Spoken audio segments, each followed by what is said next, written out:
All right, let's talk about the world of hedge fund research. The pressure is, it's just immense, right? We're talking about a world where fortunes are made and lost based on who has the best information. But here's the twist.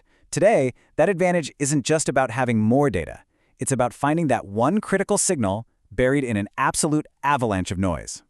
And this really gets to the core of the problem for pretty much every investment analyst out there. Just look at this breakdown. A staggering 60%, that's more than half their day, isn't spent on brilliant analysis or making those big high-stakes calls. Nope, it's spent on the grunt work of just collecting and processing data. They're literally drowning in information, which means they have less and less time to actually think about what it all means. And that, of course, brings us to the central question of our time, really. In an age where we have access to truly infinite data, more than any other time in history, how on earth do you find those few finite insights that actually matter? The ones that generate alpha? And maybe even more important, how do you move faster than a market that digests information in milliseconds? It's a huge challenge. Well, the answer isn't just hiring more analysts or working even longer hours. That's not going to cut it. The real answer is a fundamental shift in the analyst role, and it's powered by a new kind of partner, the AI co-pilot. And I want to be really clear here. This is not about replacing human expertise. Not at all. It's about augmenting it, about supercharging it, and transforming that analyst from a data processor into a real strategic thinker. So think of it like this. You've got this new division of labor. You have two layers of research. First, there's the data processing layer. This is where AI just absolutely shines. It's ingesting and structuring everything, financial filings, news, you name it, at a speed and scale that no human team could even dream of matching. And what that does is it frees up the analyst to live entirely in the second layer, the judgment layer. This is where their context, their experience, their gut feeling, all that stuff that makes them an expert is completely irreplaceable. Okay, so that all sounds great in theory, but what does this actually look like in practice? How does an AI copilot decode the signals that a human might miss? Well, let's take a super classic example, something every analyst has to deal with, the quarterly earnings call.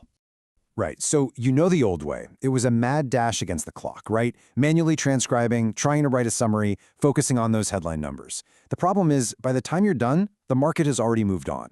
The new way? It's instantaneous. The AI is analyzing the call in real time. It's scoring the sentiment to management's tone, and, this is the really cool part, it automatically flags tiny but critical changes in language. So for example, it can catch that last quarter the CEO said, "We are confident in our supply chain," but this quarter they said, "We are monitoring our supply chain." See that? It's a super subtle shift, but it could signal a huge change in risk. It's all about finding the signal that's hidden between the numbers. And this new approach goes way beyond just earnings calls. It's about the entire data universe, which has just exploded. We're not just talking about traditional stuff like quarterly filings anymore. Now the signals are literally everywhere. We're talking about AI analyzing satellite images to see if a company's parking lot is full, or if a shipping yard is suddenly half empty weeks before they announce a delay, or tracking real-time credit card transactions to see a retailer's sales start to dip. It's incredible. It basically turns the entire world into a potential data source. So at the end of the day, what does all of this add up to? It's about creating a real, quantifiable competitive edge, right? It's this killer combination of speed, breadth, and efficiency that translates directly into alpha, that holy grail of outperforming the market. And that edge, it really starts with just sheer scale. Look at this number, 10x. With AI, a fund can process 10 times more data sources for every single investment position. Let that sink in. This isn't just a small improvement, it's a total game changer. It's a quantum leap in how deep your research can go on any given idea.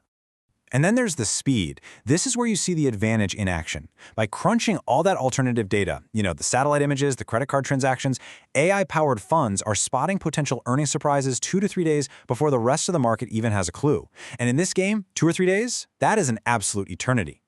And finally, let's talk about the productivity gain. It's massive.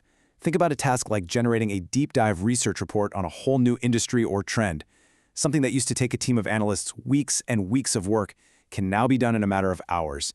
This lets funds be so much more agile to explore all these new opportunities that they just didn't have the time or the people for before. Okay, but let's circle back to what is truly the most important piece of this puzzle. The human analyst, because the goal of all this tech isn't to create some mysterious black box that just spits out trades. No way. The goal is to create a glass box, something that gives the analyst superpowers, that amplifies their judgment and lets their expertise really shine. So the natural question is, how do firms actually put this stuff into practice? Well, they've basically got three paths. You can buy something right off the shelf, which is fast but basic. You can do a massive custom build from scratch, which takes forever and costs a fortune, or you can hit what is really the sweet spot for most funds, the configure approach. This is where you take powerful AI tools and adapt them to your specific strategy. And you can get it done in just 4 to 8 weeks, giving you the best of both worlds. And this quote from AI pioneer Andrew Ng just hits the nail on the head. He says the real value isn't going to be in the AI model itself, but in the application layer. What does that mean? It means the advantage doesn't come from just having the fanciest new AI. It comes from how you apply it to your unique strategy, how you weave it into your specific research process. That's how you build a real, lasting edge. So all of this leaves us with a pretty fascinating question to think about, right? When the machines get so good that they can find every single signal buried in the data, what does it actually mean to be an expert? The game is changing. The new edge won't be about just finding information anymore. It's going to be about asking the right questions, connecting ideas that seem unrelated, and exercising that one thing that is still uniquely human, our judgment.